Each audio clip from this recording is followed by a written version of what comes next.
Boutique Bijou d'Or Mossi Elengi. Boutique Bijou d'Or Mossi. Voilà, couleur riche. Boutique Bijou d'Or Mossi. Voilà, couleur riche. Boutique Bijou d'Or. Boutique Bijou d'Or Mossi Elengi.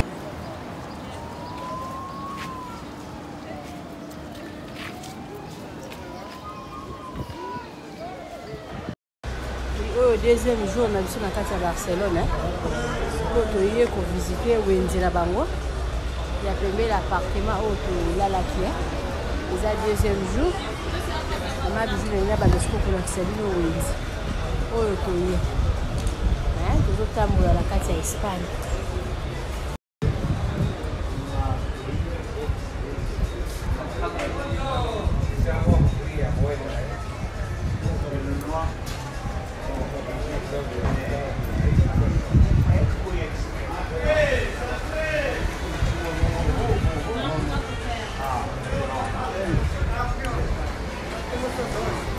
Oh, Wednesday.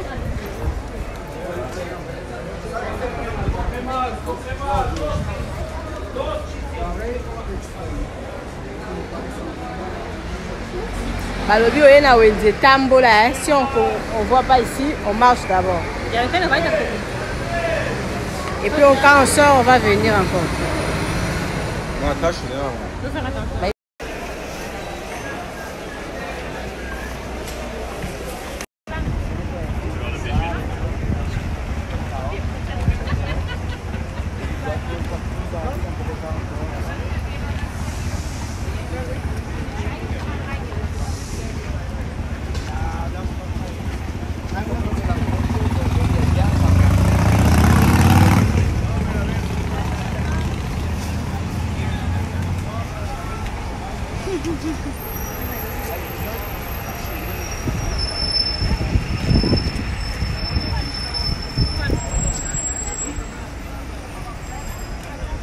Oh, église, hein? Botali ne batonga. Oh, domi na. Na colonne, hein? Oh, ce que ça dompté, hein? Oh, ce que ça dompté. Oh, c'est église de Madrid. Ok? Oh, bozo mona baza ba tourisme. Moni, mutu yon surtout na caméra na. Mutu yon surtout azo filmer. Hein? Ce qu'on a ba événement mutu yon surtout azo filmer. C'est ba filmer ba bois qui bino na net. Oh, ba filmer qui biso. Matata, bozo mona. Suka la mboka ya. Wo man oben so viele Gläser sind, wo man einfach die ganz schön. Ja, das ist genau sowas hier. Das Eis ist nicht so gut.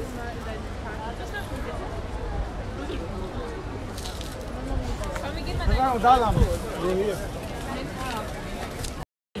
Hi, Brianto, on est où là? Wir sind in Bedford. Wir sind Bedford. Parle de vrai, non? On est où? Genau. Pas moi, non. Péta,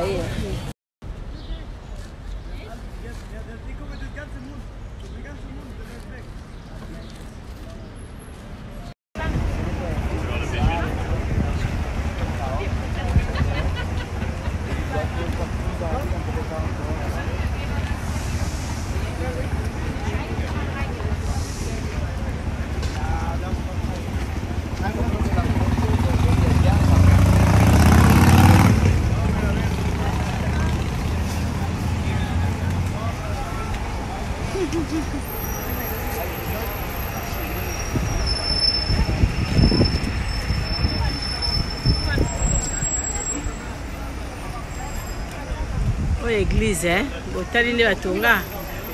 Oh, domi na. Na colonne, hein? Oh, ce que ça dompté, hein? Oh, ce que ça dompté. Oh, c'est église de Madrid. Ok? Oh, bozo mona baza ba tourisme. Moni, mutu yon surtout na caméra na. Mutu yon surtout azo filmer. Hein? Ce qu'on a ba événement mutu yon surtout azo filmer. C'est ba filmer ba bois qui bino na net. Oh, ba filma ki biso matata ozomona suka na mboka yaya na kati ya matonge auberge na biso ezali wana mpona ba séjour na bino botala ndenge mama Bijou abongiseli bino place ya kitoko ya kolia place na biso ya détente toza na malewa oyo tolambaka kitoko na kati mama Nadine azozela bino botala tokoti na appartement numéro 5 oyo mama Bijou alobaka chambre ya pamba. Chambre ya pamba na biso toza na douche, debout ya propre, toza na lit à 2 personnes, toza na climatiseur, tokoti na appartement numéro 3 oyo pe lisusu ezali kaka chambre ya pamba. Na kati ya appartement numéro 3 eza na TV, eza na frigo, eza climatisé, eza vraiment propre makasi botala toilette nango.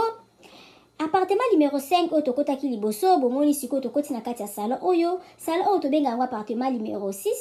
Appartement numéro 6 oyo ekomaka 2 chambres na appartement numéro 5 botala cuisine na biso ndenge eza kitoko toza na ba chambre salon cuisine toza na chambre salon cuisine toza na 2 chambres salon cuisine toza pe na ba chambre simple botala place tobongisi pona koya kosala mwa repos bapaya koya kovanda botala appartement na biso ndenge eza kitoko appartement numéro 1 oyo tokoti na kati ezali appartement moko donc eza na rez-de-chaussée eza na $40 par jour soko koya kowumela mama Bijou alobi kobanga te mama Bijou sololaka na ye kitoko botala appartement na biso ndenge eza kitoko botali toza na salle à manger botali bakiti na biso ndenge ezali propre botali cuisine na biso ndenge eza kitoko ndako na biso eza kitoko sécurité eza assurée mama Bijou alobi benga ngai okozala jamais d'ici botala ndenge mama Bijou abongiseli bino ba appartement na biso mama Bijou alobi mbangu de pe malembe tokokoma botala mosala na biso ndenge ezotambola kitoko mama Bijou alobi toza na problème ya maïté toza na problème ya courant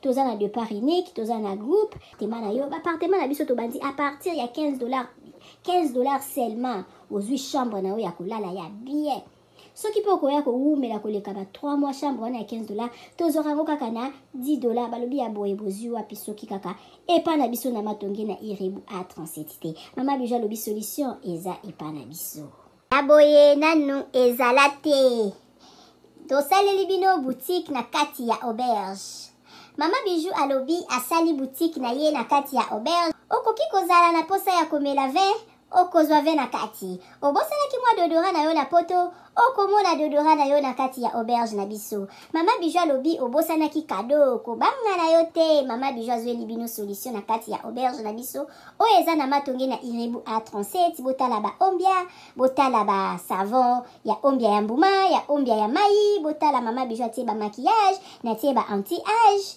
mama Bijou alobi kobongisa loposo eza place mosusu te kaka na matonge na Irebu A37 olingi osombela mutu mwa montre ya kopesa mutu kado okozwa na kati ya auberge na biso na boutique na biso oyo eza na matonge na Irebu A37 mama Bijou alobi biso nde makambo tala toza na ba maquillage toza na ba dentifrice okoki kobosa na dentifrice na poto okozwa epa na biso tozali na ba papier mouchoir oyo ya original euti en direct na Allemagne botala toza même na ba bande hygiénique mama Bijou alobi boutique na biso nde makambo boutique na biso eza na matonge na Irebu A37 okoki kobosa na yo chargeur na yo na poto kobanga na yo te mama Bijou atie tina ba chargeur pona ko charger téléphone mama Bijou akanisi bino na nyonso toza na ba coton-tige toza na nyonso okoki kobosa na eloko na poto kobanga te kaka place okolala place okosomba biloko epa na biso totekaka pirate te botala biloko na biso ndenge eza kitoko oza na posa kosala mutu kado yo oza na yo na poto contacte mama Bijou na